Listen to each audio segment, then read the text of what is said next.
All right, today let's go over 5.2. Uh, let's go over number 1, our notes. Two figures that can be mapped onto one another using a rigid motion are called what kind of figures? Remember, when we talk about map, it's kind of like if you lay one figure down and you lay the other one exactly on top of it, they would match. So it's mapped is like laying one on top of the other. Rigid motions, examples of rigid motions. Remember, we got our translations from semester 1. We got translations, we have reflections, rotations. Those are types of rigid motions. So the ones that lay exactly on top of each other using either just a rotation, a translation, a reflection, that type of rigid motion, those are considered congruent. So any two figures that can lay on top of each other by using a rigid motion are congruent. Okay? Angles that have the same position between two figures. The same position, meaning if I were to, if I were to draw two, imagine these two shapes are congruent and this one and this one, these two have different position, but these two have the same position compared to each other because they have the same marking. Those are called corresponding angles.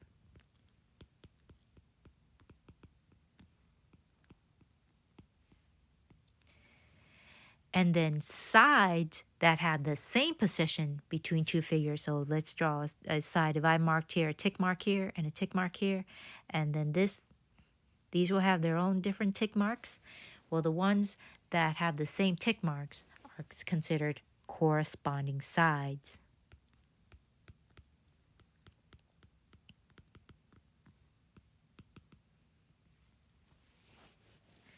So here, let's go down and look here. Let's try this out. Name all the pairs of corresponding angles and sides. What type of translation did you use? Write a congruent statement about the figures. So let's first, we want to name all the congruent corresponding angles. So here, for me, I can see that D is all the way at this end from this tick mark, and the other tick mark that matches it is B. So I can already say that angle B must be congruent to angle D. And then here, these two tick marks at the opposite end of those are A and E. So then angle A must be congruent to angle E. Going around the last one, then angle C is, well, ACB. Angle ACB is then also congruent to angle, and be careful here because we start with ECD. ECD. So those three angles are congruent. And also notice here that ACB and ECD, they're on opposite side of the axis, as we always talk about. The crosses, these are our vertical angles. Okay. Congruent sides. Luckily, we already have tick marks to help us out here. So I can see that AC is congruent to CE. BC is congruent to CD. And that leaves the end for the final, so I can draw in some tick marks there for sure that AB must be congruent to DE. When we write our congruent statement, we have to be careful about our congruent statement here. We want to match up the angles that are congruent together in the same order. So I know I'm going to start with here. I'm going to write this triangle. I'm going to use ABC as my triangle. So I'm going to start off with triangle ABC. So triangle ABC. Now I'm going to look up where it says congruent corresponding triangles, angles. And then know angle A matches with angle E. So here, when I write my statement, ABC must match with E, because angle A matches with E. Angle B matches with D, so it's E, D, and the last one is C. So we have to be very careful when we write our congruent statement with our figures. We want to match the angles with each other. The type of transformation used, this probably was a rotation across C. There, it looked like the shape triangle rotated. Let's move on to number 2 here. We have 2 quadrilaterals, 4-sided shape. So let's first, our angles will look, they already have the angles marked out that are congruent. I can see that J and N, using the tick marks, are congruent. J is congruent with angle N. Angle K is congruent to angle M.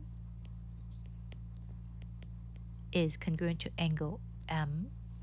Angle Q is then congruent to angle P. And then the last one, KLQ. Angle KLQ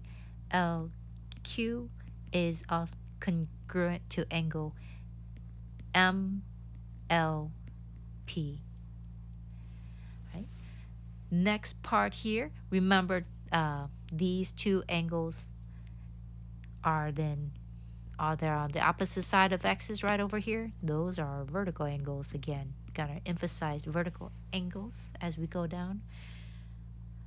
Congruent corresponding sides. Luckily, they are ticked mark to us. This looks like just like a reflection. So here, I can say JK is congruent to NM. JQ is congruent to NP. QL is congruent to PL, and KL is congruent to ML. Now, it looks like it was a reflection is the type of transformation used. Our congruent statements, remember, we want to match up the angles as we write. So I'm going to use the one on the right first.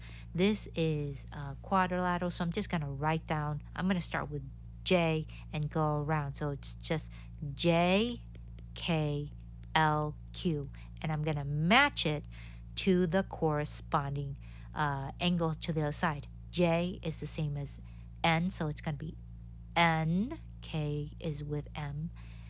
M. L is with L, and Q is with P. So J, K, L, Q is congruent to N, M, L, P. Finally, going on the last one, let's complete these statements below. I'm going to use my congruent statements because remember the angles need to match up together with the congruent statement. So it starts with a measure of angle Y. I know Y needs to be matched up with N. So I'm going to see here these 2 need to match up together. So here this is N. N is 124. This also has to be 124. So I got 124 right here. Angle M is matched up with angle X. X is 33. This also has to be then 33. Let me write that down. 124 and 33. Angle Z is then we're going to use our formula where they all have to add up to 180. So I'm going to do 180 minus 124 minus 33. That gives me 23 for the last angles. So this is 23. If I were to match my sides here, I notice that XY, so that's right over here. It's between the 33 and 124. That matches up over here. That gives me 8 for X, Y. Going on to our last example, I believe here. Find the values of X and Y using what you know about congruent figures. So notice they wrote the congruent figures here, which angles must match with what. Well, then I know from that I know, let's start with our X, which is F. I know that 10X plus 65 must equal 135. I'm going to solve for X. So subtract 65 to both sides first. That gives me 135 minus 65 gives me 70. 10x equals 70, so x then must equal 7 for one of my answers. I'm going to use the next one. I know that 4y minus 4 must match up with the 28 degrees. I'm going to solve for y, add 4 to both sides. 4y then must equal 32. Divide both sides by 4. I get y must equal 8. And there is how I find x and y. Move on to the very last ones, I think, in our notes here. You want to find the measure of angle 1 using what we know about congruence. Well, here, this says this is 70, and I know these two, the tick marks are the same, so this has to be 70. And I know this all has to add up to 180. I'm going to take 180 minus 70 minus 90, and that gives me the measure of angle 1. So subtract that together. That gives me 20 degrees. So the measure of angle 1 is 20 degrees.